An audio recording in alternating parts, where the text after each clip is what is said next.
Welcome to exam light pass. আমাদের ভারতবর্ষের যে ভূপ্রাকৃতিক বিভাগ মানে যে ফিজিওগ্রাফিক ডিভিশন আছে, এই ফিজিওগ্রাফিক ডিভিশনে 6টা ভাগ ছিল। তার মধ্যে নর্দার্ন মাউন্টেনাস রেঞ্জ সেটা আমরা আগের দিন দেখেছি। আজকে আমরা আমাদের সাদার্ন যে পেনিনসুলার প্লেটো আছে, সাদার্ন পেনিনসুলার প্লেটোটা আমরা ডিসকাস করব। এখান থেকে ইম্পর্টেন্স কিছু কোশ্চেন বা পিওয়াইকিউ যেগুলো প্রিভিয়াস ইয়ারে এসেছে রেলওয়ে, এসএসসি বা অন্য স্টেট পিএসসির এক্সামগুলোতে, সেগুলো আমরা এখানে ডিসকাস করব। এই সাদার্ন পেনিনসুলার প্লেটো যেটা আছে তার কিছু বিশেষ বৈশিষ্ট্য বা গুরুত্ব বলি বা ক্যারেক্টারিস্টিক যাই বলি, যেখান থেকে এক্সামে প্রশ্ন এসে থাকে, 4টে অপশন দিয়ে দেয়, এর মধ্যে কোনটায় ক্যারেক্টারিস্টিক না এরকম জানতে চায়, সেটা আমাদের আইডেন্টিফাই করতে হবে। সুতরাং আমরা জেনে নিই যে স্পেশাল ক্যারেক্টারিস্টিক গুলো কি কি। প্রথম হচ্ছে এই যে সাদার্ন পেনিনসুলার প্লেটো, এটা হচ্ছে আমাদের ট্রায়াঙ্গুলার শেপ।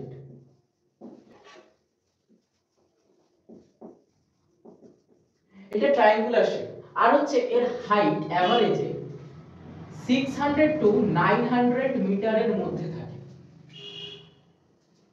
থার্ড হচ্ছে এখানে rich mineral,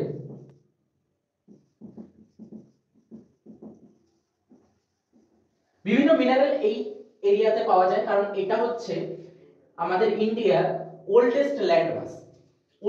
oldest landmass.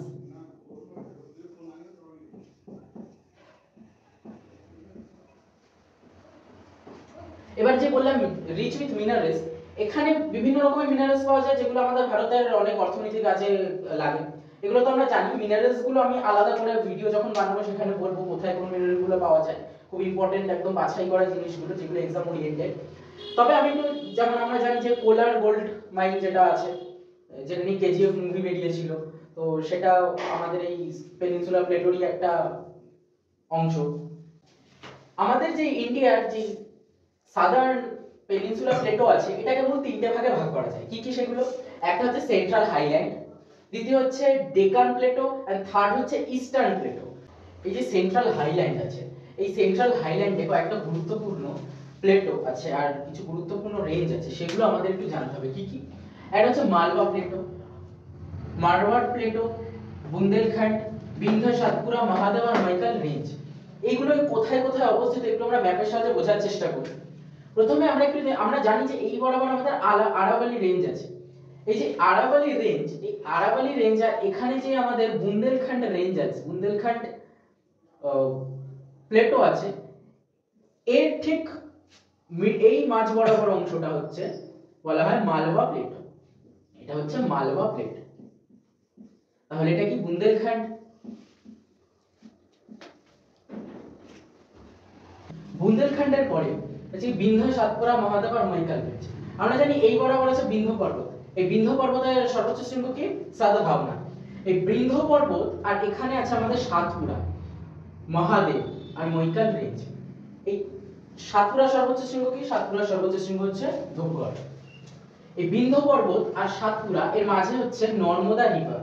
Vindhya পর্বত আর সাতপুরার মাঝে হচ্ছে নর্মদা রিভার। আমি যখন রিভার বেসিন পড়াবো তখন আমি এই জিনিসগুলো আরো ভালোভাবে বুঝিয়ে দেবো। এখন জাস্ট তোমরা হাইল্যান্ডটা বোঝার জন্য একটু এই জিনিসগুলো জেনে নাও। তাহলে এখানে কি, এই হচ্ছে আমাদের বিন্ধ্য, এটা হচ্ছে সাতপুরা, আর এইদিকে হচ্ছে মহাদেব, আর এখানে মাইকেল রেঞ্জ। সেন্ট্রাল হাইল্যান্ডের পরে আছে আমাদের ডেকান প্লেটো। এই ডেকান প্লেটোকে 3টে রেঞ্জ জানতে হবে। একটা হচ্ছে আমাদের পশ্চিম দিকে ওয়েস্টার্ন ঘাট হিলস, পূর্ব দিকে ইস্টার্ন ঘাট, আর মিডিলে হচ্ছে ডেকান ট্র্যাপ। এবার আমি সব আসছি পরপর।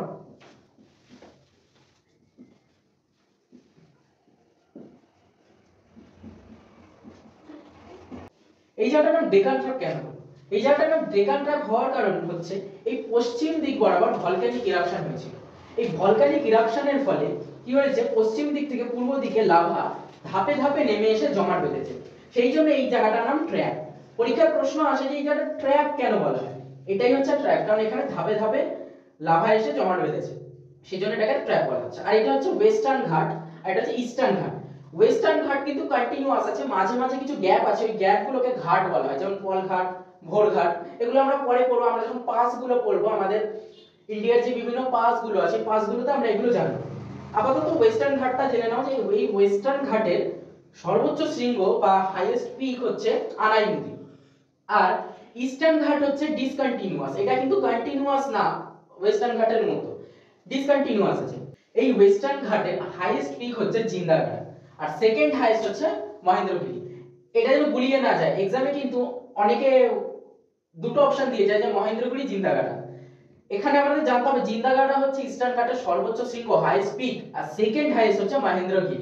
থার্ড হচ্ছে ইস্টার্ন প্লেটো। এই ইস্টার্ন প্লেটোর মধ্যে গুরুত্বপূর্ণ কয়েকটা প্লেটো বা রেঞ্জ আছে, সেটা হচ্ছে ছোটানাগপুর প্লেটো এই বরাবর, বাঘেলখান্ড আর হচ্ছে মেঘালয় প্লেটো। এখানে বলি এই মেঘালয় প্লেটোতেই কিন্তু গারো, খাসি, জয়ন্তিকা তিনটে পরপর আছে, গারো, খাসি,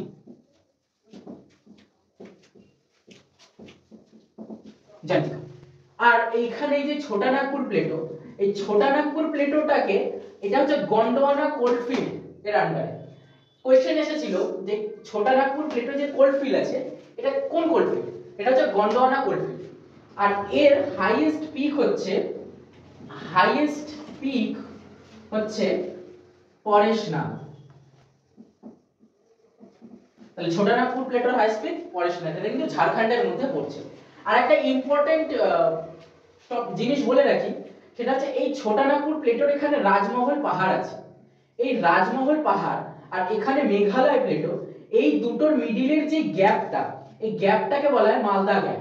এই মালদা গ্যাপ থেকে আমাদের গঙ্গা আর হচ্ছে ব্রহ্মপুত্র নদী ফ্লো হয়ে গেছে আর গিয়ে এরা বঙ্গোপসাগরে মিলিত হয়েছে।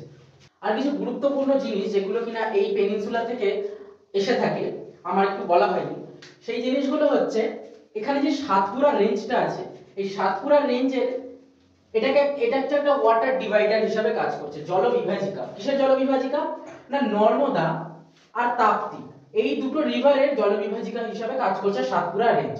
আর কি, আর হচ্ছে এই যে মেঘালয় প্লেটো, এই মেঘালয় প্লেটোর হাইয়েস্ট পিক হচ্ছে শিলং। এই যে কর্ণাটক প্লেটো আছে, এই কর্ণাটক প্লেটের যে আনইভেন উঁচু নিচু এলাকাগুলো আছে সেটাকে বলা হয় মালনাদ। আর যে একটু সামান্য সমতল, মানে এগুলো তো উঁচু নিচু অংশগুলোকে মালনাদ বলা হয়, আর একটু সামান্য সমতল অংশ এটাকে বলা হয় ময়দান। এটা দুটোই হচ্ছে কন্নড় ল্যাঙ্গুয়েজে, মালনাদ আর ময়দান। সাদার্ন পেনিনসুলা প্লেটো থেকে এই টপিকগুলোই মেইন ইম্পর্টেন্ট, এখান থেকে পড়লে ম্যাক্সিমাম জিনিস কভার হয়ে যাবে।